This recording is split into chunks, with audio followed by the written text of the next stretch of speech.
Bonjour et bienvenue sur le plateau de Smart Impact, l'émission de celles et ceux qui font de la transition écologique, de la responsabilité sociétale et environnementale des entreprises un axe fort de leur développement. Voici le sommaire. L'invité de Smart Impact, c'est Julien Barbière qui dirige le secrétariat de la décennie de l'océan à l'UNESCO, une instance qui vient d'être créée. Il nous expliquera quelles sont ses missions et ses ambitions. Notre débat est justement crucial pour l'avenir de nos océans.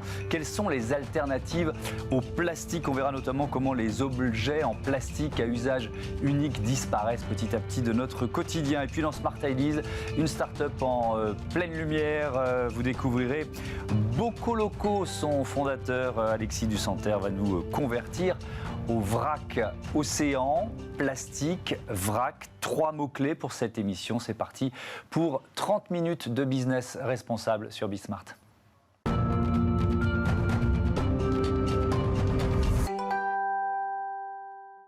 Et on découvre donc cette décennie de l'océan lancée par l'UNESCO avec nous en visioconférence. Julien Barbière, bonjour.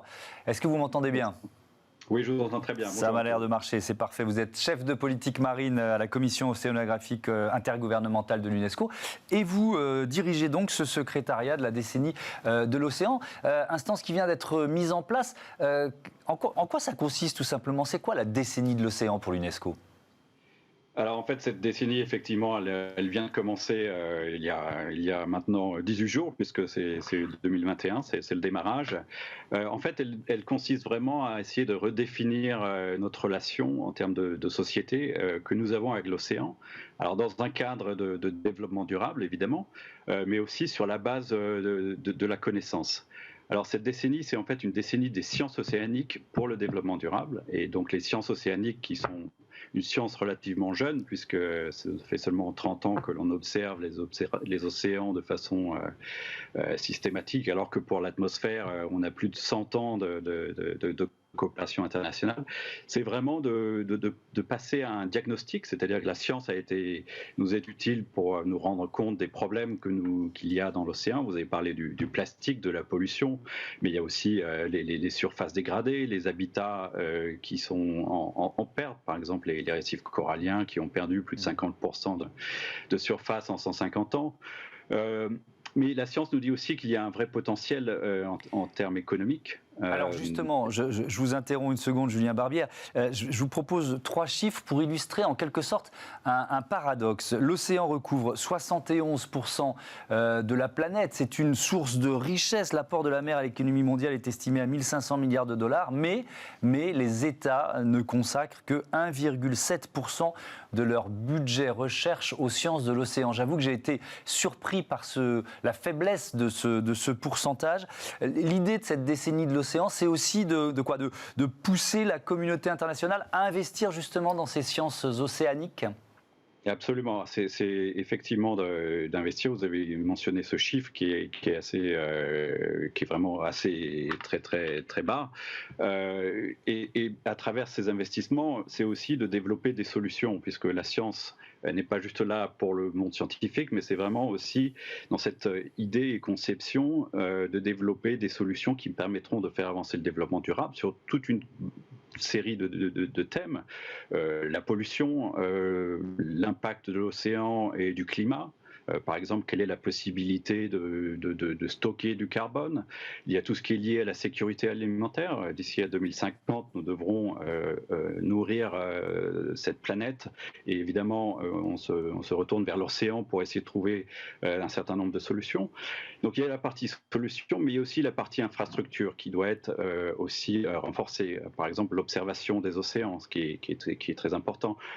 Pour l'instant, on ne mesure que la surface des océans jusqu'à 2000 mètres, mais il n'y a aucune mesure systématique sur les profondeurs, alors que l'on voit qu'il y a de plus en plus d'impact humain, d'activité économique dans ces zones-là.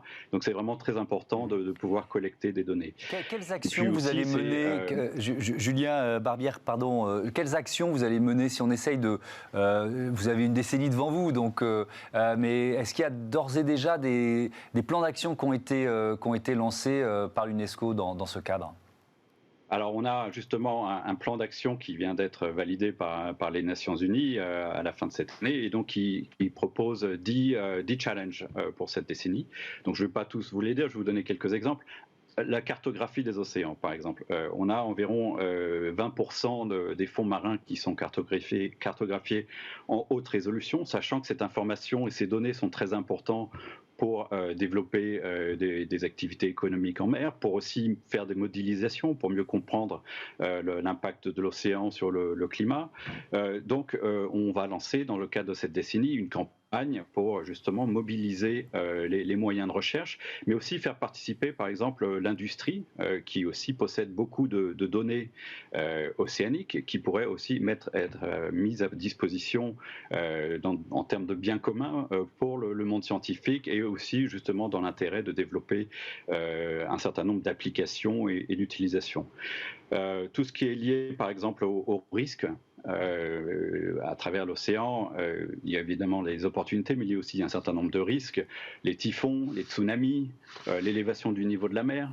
Donc aussi, il est important de pouvoir mettre en place des systèmes d'alerte qui permettront aussi de préparer les communautés côtières, mais aussi préparer et impliquer le monde de l'entreprise qui travaille en mer, la marine marchande, autres infrastructures éoliennes en pleine mer, pour vraiment utiliser ces informations dans une planification beaucoup plus durable de l'océan et informée par la science. Oui, je redonne ce chiffre, l'apport de la mer à l'économie mondiale estimé à 1500 milliards de dollars. L'objectif de l'UNESCO, avec cette décennie de l'océan, c'est de continuer d'exploiter les océans, mais d'une manière plus responsable ?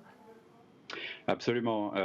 L'idée, c'est essayer d'avancer, et sachant qu'il y a un intérêt de plus en plus important vers l'océan, puisque avec la raréfaction des ressources naturelles en milieu terrestre, un certain nombre de pays maintenant se tournent vers l'océan pour développer cette économie bleue que nous voulons durable, et que nous voulons que cette économie soit basée sur la connaissance, sur l'information, et que donc cette décennie fournit vraiment un cadre d'action pour définir une coopération beaucoup plus engagée entre le monde scientifique et le monde de l'industrie et les décideurs politiques, afin de pouvoir justement développer un certain nombre d'actions au niveau international, évidemment, mais aussi au niveau national. Oui, mais est-ce que tous les pays adhèrent forcément à cette démarche ? C'est un débat qu'on a souvent quand on parle d'engagement environnemental ou d'engagement économique. Des pays plus pauvres ou en voie de développement disent on a besoin de croître, on a besoin de développement, et on ne peut pas trop se préoccuper des questions environnementales.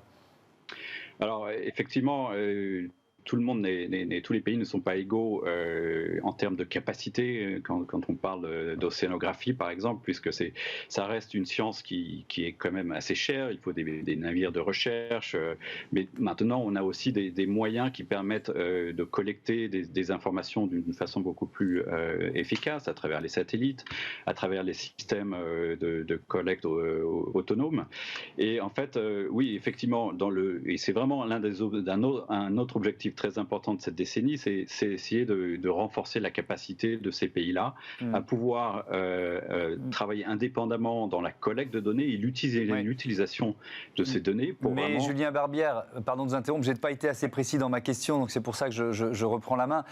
Moi, je parlais du risque de surpêche et des variations, des différences d'un pays à l'autre face à ce risque, puisqu'on parle d'une exploitation, d'une économie bleue ou d'une économie de l'océan responsable.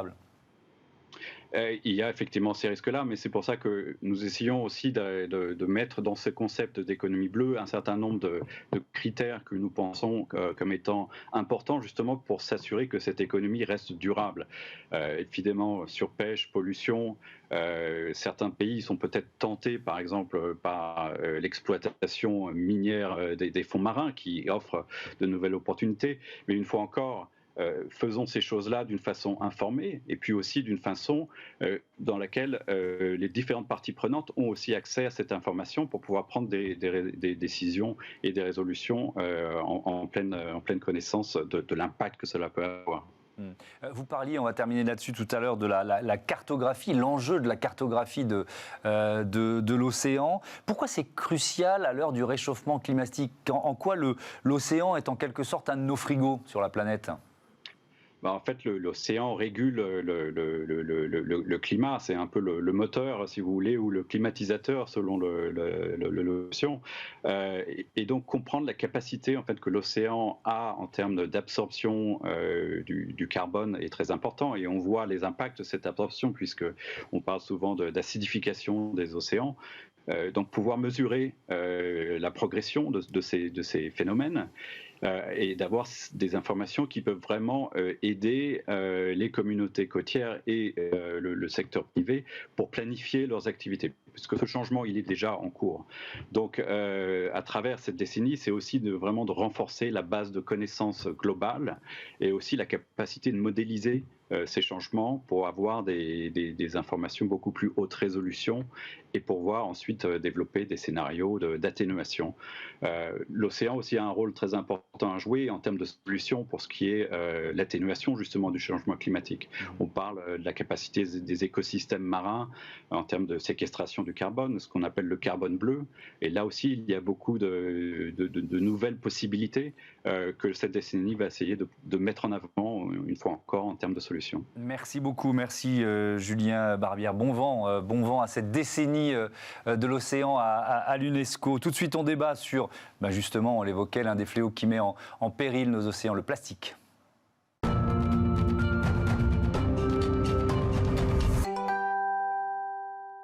Quelles sont les alternatives au plastique? On dévoile les solutions pour exclure les objets plastiques à usage unique de notre quotidien. À mes côtés, Moira Tourner, bonjour. Bonjour. Vous êtes responsable du plaidoyer Zero Waste France. Et puis avec nous en visioconférence, Jules Coignard, cofondateur de Circulaire. Bonjour, vous m'entendez bien? Bonjour, c'est parfait. Ça marche. Circulaire, c'est un club d'entrepreneurs qui fait la promotion de l'économie circulaire, comme son nom l'indique, un petit peu partout en Europe, en France et dans le monde. Moira Tourner, on vient de parler là à l'instant dans l'émission de la décennie de l'océan lancée par l'UNESCO. Le plastique, ce 7e continent là au cœur du Pacifique, il est toujours là, il continue de s'étendre. Est-ce qu'on l'ausculte d'une certaine façon?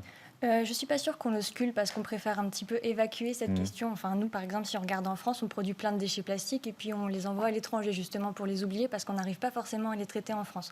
Maintenant, c'est interdit ce commerce des déchets à l'étranger. Mais oui, ce continent plastique, il continue de s'étendre parce qu'en Europe, aux États-Unis, en Asie, enfin partout dans le monde, en fait, on continue à produire du plastique.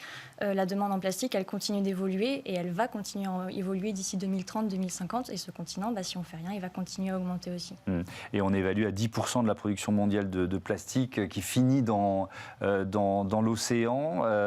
Est-ce qu'on a trouvé des solutions techniques pour venir à bout des microplastiques? Parce que quand on parle de ce 7e continent, c'est ça, il faut imaginer vraiment du plastique qui, à force de se dissoudre, est devenu microscopique. Oui, et qui du coup est d'autant plus polluant parce qu'il va se glisser dans les organismes, il va venir polluer les sols, l'eau, et puis il va se retrouver aussi au sein des organismes humains au final.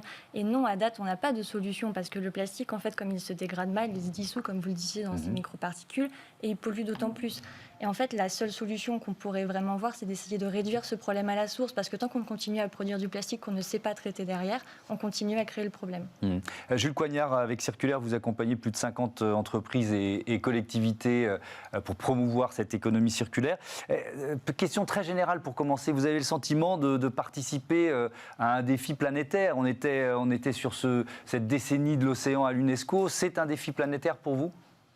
Absolument. Malheureusement, la problématique du déchet plastique est mondiale. Et d'ailleurs, vous parliez du fameux 7e continent. En fait, on parle de gyres, donc ce sont des courants qui regroupent un peu ces plastiques. Et il en existe malheureusement sur tous les continents, pas uniquement dans le Pacifique, comme on peut l'entendre parfois. Et 1% seulement est visible à la surface, donc il ne faut pas imaginer quelque chose de solide, absolument pas. On a rencontré des navigateurs qui sont allés un petit peu voir ça, observer. Ce sont des soupes de plastique et 99% des plastiques même coulent et microscopiques, donc la problématique est énorme. Et malheureusement présente un peu partout dans le monde. Alors l'une des solutions, vous le disiez Moira Tourner, c'est d'abandonner les plastiques à usage unique. La liste des objets interdits, elle grandit, elle s'est encore allongée depuis le début de cette année. Paille, couverts, touillettes, couvercles de boissons, pique à steak, tiges pour ballons, paillettes, confettis, boîtes en polystyrène expansées. Ils vont quand même encore circuler pendant quelques mois, c'est ça, Moira Tourner, ces objets? Les producteurs ont 6 mois pour écouler les stocks. Et dans 6 mois, on n'est plus censé voir ces objets sur le marché. C'est un progrès. C'est clair, ça il faut le reconnaître, c'est Bien quand sûr. les choses avancent. Vous le jugez suffisant, suffisamment rapide cette évolution ? Suffisant, non, parce que c'est jamais suffisant, mais en tout cas, c'est un premier pas qui, comme vous le disiez, est à saluer. Après, il faut continuer d'avancer vers des alternatives qui vont permettre, comme on le disait, d'avancer vers des solutions et pas continuer à créer le problème. Et là, je pense qu'une des premières choses à faire, c'est d'interroger nos usages. Là, par exemple, on a interdit les pailles en plastique, mais la question, c'est pourquoi est-ce qu'avant, on continuait à avoir plein de pailles en plastique qui étaient, par exemple, servies automatiquement lorsque vous alliez commander un verre au bar ou au restaurant. Et là, il y a aussi une responsabilité des producteurs, des entreprises, etc., pour réfléchir à des alternatives à proposer aux consommateurs. Donc, par exemple, ne pas proposer de paille, laisser le choix au client ou proposer des alternatives qui vont être lavables, comme des pailles en inox. Et donc là, il y a aussi toutes ces choses-là auxquelles il faut réfléchir pour continuer à avancer. Oui, une notion de pédagogie, en fait, c'est ce que vous voulez dire. De pédagogie et aussi d'être un peu innovant dans les solutions qu'on propose, sachant que c'est des choses qui existent déjà, mais de ne pas avoir peur d'avancer vers ça plutôt que de toujours mettre en place des solutions à usage unique qui vont polluer au final. Jules Coignard, la pédagogie, c'est aussi un mot que vous employez souvent avec les chefs d'entreprise ou les représentants de collectivités locales avec qui vous travaillez ? Absolument. Il y a un énorme besoin de pédagogie, de montée en compétences de toutes les personnes dans tout type d'organisation, de compréhension de ces enjeux. Déjà de compréhension des problématiques, qui est assez clé, mais on entend de plus en plus parler. Et de plus en plus maintenant de parler des solutions aussi qui peuvent exister. Moira parlait de changer les usages, c'est absolument important. Proposer des solutions alternatives. On parle des couverts à usage unique, par exemple en plastique. On peut se poser la question de l'utilisation de couverts quand on n'en a pas besoin. On peut les remplacer par des couverts lavables, réutilisables et penser parfois un petit peu de manière différente. Il y a une start-up française, Couvi, qui fait des couverts comestibles, par exemple, qui peuvent en plus amener quelque chose d'assez amusant pour les consommateurs. Autre question, Jules Coignard, dans cette liste que je donnais, il n'y a pas encore les emballages plastiques pour fruits et légumes. L'idée, ça a été de donner un peu plus de temps aux professionnels pour s'adapter. Ça passe par quoi ? Ça passe par l'innovation ? Il faut trouver des solutions avant éventuellement l'interdiction ? Je pense qu'il y a deux freins majeurs sur la mise en place d'une économie circulaire. La première, c'est sur les mentalités. Donc, on parlait de pédagogie, donc ça, c'est absolument important d'avoir une meilleure compréhension des enjeux et des solutions. Et le deuxième, ça peut être qu'on a investi dans certaines technologies ou dans certains systèmes et qu'on va devoir en sortir. Et donc là, forcément, on rencontre des freins. Donc, on a besoin d'investir dans de l'innovation ou alors de réinvestir dans des systèmes qui sont absolument communs. Il y a un sujet qui revient beaucoup autour du plastique, le sujet de la consigne. En fait, on a déconstruit des systèmes de lavage dans les années 80-90 et maintenant on a besoin de réinvestir dans les nouveaux systèmes pour pouvoir les remettre en place. Donc on a besoin d'avoir des personnes qui ont des visions suffisantes pour investir à moyen long terme et ainsi contrer à certaines échéances le plastique à usage unique. Moira Tourneur, cette idée autour des emballages plastiques pour les fruits et légumes, ça fait partie des déceptions de ne pas les trouver dans la liste. Bon, vous le saviez, c'est un délai qui a été donné aux professionnels du secteur. Est-ce que vous pensez qu'il faut être dans une logique comme ça, finalement relativement conciliante, ou qu'il faudrait être beaucoup plus dur vis-à-vis du secteur économique ? Il faut être beaucoup plus dur vis-à-vis du secteur économique parce que les... Même en temps de Covid, même en temps de crise. Même en temps de Covid. Bon, là, déjà, par rapport aux fruits et légumes, l'interdiction, elle était prévue pour le 1er janvier 2022. Du coup, elle est décalée d'un an. Mais en fait, avant ça, de toute manière, il y a une liste par décret qui doit sortir pour dire quels sont les fruits et légumes où on ne va plus avoir d'emballage pour les lots de moins d'1,5 kg et à quelle échéance. Parce que selon les fruits et légumes, on va essayer de moduler ça. On a vu lors des discussions avec les industriels qu'ils n'étaient pas forcément prêts à faire beaucoup d'efforts pour avancer vers la réduction. Parce que, comme le disait Jules, il y a plein de process industriels qui sont mis en place et c'est difficile pour eux de revenir dessus de façon volontaire. Donc au bout d'un moment, il faut aussi avoir un peu de contraintes si on veut avancer, parce que si on reste sur des engagements volontaires ou attendre le bon vouloir des industriels, on n'avancera pas. Je suis d'accord sur l'objectif, mais encore une fois sur le timing, même en temps de Covid, je repose la question. Mais même en temps de Covid, si on reste sur le plastique, pourquoi est-ce qu'on va continuer à suremballer les fruits et légumes dans des emballages en plastique en temps de Covid, quand il y a des études qui montrent que le virus reste plus longtemps sur le plastique que sur d'autres emballages? Ça fait pas sens. Ça remplace pas le fait de bien se laver les mains avant de prendre ses fruits et légumes et de bien laver ses fruits et légumes avant de les consommer. Oui, mais Jules Coignard, vous y avez peut-être été confronté, vous, au quotidien avec Circulaire. C'est vrai que la pandémie, elle a remis peut-être en haut de la pile, malheureusement, des usages de plastique. Je pense à des gants, à des visières, etc. etc. Absolument. Je pense qu'il y a eu deux effets malheureux. Au-delà évidemment des effets sanitaires dont on ne parle même pas aujourd'hui, sur le retour du plastique à usage unique lors de cette période Covid. Parfois, pour des mauvaises raisons, et Moira l'a évoqué, on a parfois une fausse perception. En fait, la Covid se fixe très bien sur le plastique. Donc parfois, il y a un peu des fausses bonnes idées qui sont nées de revenir sur de l'usage unique, sur de la bouteille à usage unique ou autre en remplacement de carafe, alors que d'un point de vue sanitaire, ça ne fait absolument pas de sens. De l'autre côté, on a effectivement les masques, les gants qui sont revenus. Et là, encore une fois, on a, je pense, besoin de repenser un petit peu nos usages, partir sur du masque réutilisable, etc. Donc il y a beaucoup de solutions et d'alternatives à trouver, que ce soit de la réduction, mais aussi sur les produits qui ont pu voir le jour lors de cette période. Et j'ajouterais juste une chose, effectivement, la législation, déjà, c'est bien qu'on ait un cadre législatif sur l'économie circulaire. Effectivement, on peut espérer qu'on aller plus loin et aller plus vite. Je pense quand même que nous, on l'a ressenti, ça a eu un effet bénéfique sur la perception des industriels et des grands groupes, de se dire, attention, la législation est en train d'évoluer, elle évolue vers le sens de l'économie circulaire et de la réutilisation, et ça les force à se poser énormément de questions pour anticiper tout ce qui va venir. Donc je pense qu'il y a eu un effet absolument positif de ce qui a été mis en place, même si on peut espérer toujours aller plus loin, plus vite. Et on le voit ici dans cette émission quotidiennement, je peux vous l'assurer. Dernière question, Moira Tourneur, on parle souvent des plastiques biosourcés. Est-ce que c'est une bonne idée? Est-ce que c'est une alternative crédible, ça? Ça, c'est un peu la fausse bonne idée par excellence, parce que le bioplastique, biosourcé, en fait, ça reste du plastique, on a une modification chimique, et d'autant plus derrière, on ne sait pas forcément le traiter. Donc si c'est pour mettre sur le marché un plastique qui, il y a bio dans le nom, ça fait bien, mais si derrière, on ne sait pas le recycler, on ne sait pas le traiter, et donc du coup, on va soit le brûler, soit l'envoyer je ne sais pas où en Asie, soit l'enfouir, c'est pas du tout une bonne idée. Ouais, même question, Jules Coignard, sur ces plastiques biosourcés, vous y croyez, vous? J'ai une opinion un tout petit peu plus modérée. En fait, je dirais qu'il faut faire très attention. Bioplastique, ou en tout cas biomatériaux, ça peut vouloir tout et rien dire.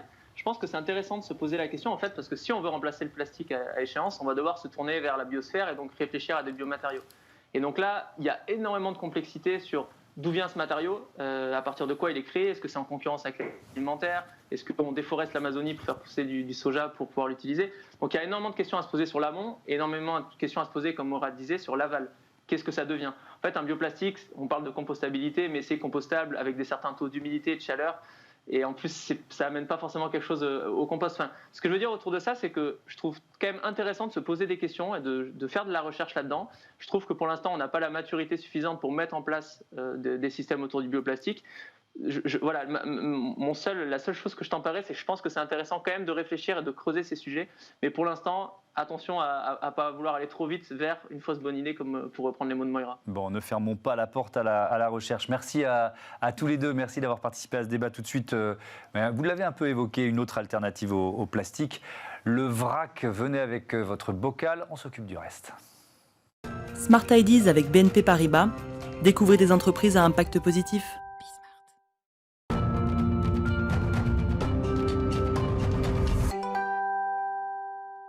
Smart Ideas, une start-up à l'honneur, 5 minutes pour découvrir aujourd'hui Bocoloco. Bonjour Alexis Dusanter, bienvenue.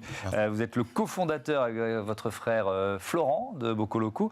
Quand l'avez-vous créé et puis surtout avec quelle idée? Donc l'idée c'est créé, on a lancé Bocoloco en juillet 2020, donc c'est assez récent. C'est tout frais, oui. Tout frais. Ça faisait à peu près un an qu'on y réfléchissait. Et voilà, c'est concret depuis juillet. Donc Bocoloco c'est quoi? C'est la solution pour faire ses courses sans emballage depuis son canapé. L'idée, c'est vraiment de pouvoir simplifier les courses de vrac. Je ne sais pas si vous avez déjà fait vos courses de vrac. Oui, ça m'arrive. Pas très souvent, pas assez souvent, mais voilà, ça m'arrive. Parce que c'est un vrai casse-tête logistique. En tout cas, c'est notre constat de départ. C'est vraiment qu'on doit avoir une bonne dose de motivation pour faire ses courses de vrac. On doit penser à prendre ses contenants chez soi avant de partir faire ses courses. Donc une fois sur deux, on oublie. On doit aller dans des magasins spécialisés et donc souvent loin de son domicile. Et ensuite, on n'y trouve qu'une partie des produits qu'on était venu chercher. Et donc, c'est finalement un stop de plus dans la routine des courses. Donc, comment ça marche? Vous faites les courses à notre place et vous nous livrez les bocaux à la maison, c'est ça l'idée? Voilà, directement livré chez vous, en fait, votre plein de courses pour que vous n'ayez plus à vous déplacer. Ça, c'est qu'une partie de la solution, en fait. L'autre partie, c'est de se dire que finalement, une fois qu'on est chez soi et qu'on a fait ses courses, on a un empilement de bocaux, de sacs. Et finalement, on est un peu perdu, on est un peu déboussolé. Parce que le produit est brut par définition, donc sans packaging. Et c'est là qu'on se rend compte finalement que ça a une utilité. On n'a plus ni de date de péremption sur le produit qu'on peut retrouver. Et donc finalement, ça provoque plus de gaspillage alimentaire. On n'a plus d'origine du produit. On ne sait plus vraiment ce qu'on a dans ses placards. On ne sait plus comment les cuisiner, comment les préparer. Et donc finalement, à moins d'être un super intendant, on est un peu déboussolé. Donc vous proposez une appli, c'est ça, avec des services associés? Exactement, c'est là qu'on retrouve en fait toute l'information sur notre application mobile, où finalement on a toujours tout le monde a son portable au quotidien avec lui. Oui. Et donc là, on retrouve sur son portable toute l'information qu'on a normalement sur le packaging. Ok. Et là, vous êtes venu avec un de vos bocaux. Alors, il faut le mettre assez haut pour qu'on le voit bien. Non, il était, pardon. On avait prévu de le filmer sur la table, donc je suis en train de mettre le beans. Mais bon, voilà, on va le voir, on va bien le voir. Et ce qu'on voit, c'est quoi? Il y a un QR code. Il y a quoi? Il y a un code barre dessus? Un QR code, exactement. Un QR code, ouais. L'idée, c'est de pouvoir scanner en fait ses bocaux directement dans sa cuisine, et qu'on n'ait plus rien à faire si ce n'est qu'à scanner son bocal. Okay. C'est là où on retrouve toute l'information sur le produit. Donc la date de péremption et éventuellement quoi? Même des idées pour... Des conseils cuisson, des conseils comment mieux le cuisiner, des conseils zéro déchet, tout pour être accompagné en fait au quotidien. C'est quoi votre modèle économique chez Bocoloco? Nous, en fait, on se fournit auprès de producteurs, directement auprès de producteurs. Producteurs français dans la grande majorité des cas, parce qu'on pense qu'en fait faire venir un produit de Thaïlande, un riz de Thaïlande, pour ensuite le consommer en vrac en France, ça n'a fait pas de sens. Donc typiquement, ce riz-là, il vient de Camargue, on est en direct auprès du producteur, on a un local de stockage où on vient effectivement avoir une grande épicerie en fait avec tous ces produits. Et on livre directement nos clients à leur domicile. Ouais. Et donc vous prenez une commission quoi, entre le produit que vous achetez en vrac et le prix auquel vous le vendez, vous faites une marge sur ce produit. C'est tout simple. Est-ce on parlait beaucoup de pédagogie dans l'émission aujourd'hui, il y a aussi une dimension pédagogique dans votre action, vous diriez ça? Alors pour moi, il y a un point qui est très important, c'est de pouvoir montrer finalement aux gens que leurs petits gestes du quotidien compte et qu'à la fin ça a vraiment de l'impact. Et donc nous chez Bocoloco, ce qu'on fait, c'est qu'on vient calculer en fait le kilo de plastique évité grâce à ces courses Bocoloco. Et pour moi c'est un point hyper important parce que finalement on a tous le réflexe de se dire ce n'est qu'un sachet de pâtes et donc finalement au bout du bout à quoi ça sert? Et donc vraiment le paquet de pâtes c'est 25 grammes de plastique et il faut savoir qu'en moyenne un Français consomme 60 à 70 kilos de plastique par an, et une grande majorité, en fait, c'est lié à ces emballages alimentaires. Donc nous, ce qu'on vient montrer, c'est que jour après jour, semaine après semaine, mois après mois, on cumule, entre guillemets, des kilos de plastique générés, et donc on vient finalement éduquer notre client en lui montrant que oui, ça a vraiment un impact, ces petits gestes. Avec un message qui est positif plutôt que culpabilisateur. Merci beaucoup, merci Alexis Bonvent à Bocoloco. Voilà, c'est la fin de cette émission. Je vous retrouve demain à 9h, midi, 20h30 sur Bismart et 24h sur 24, 7 jours sur 7 sur bismart.fr. Salut.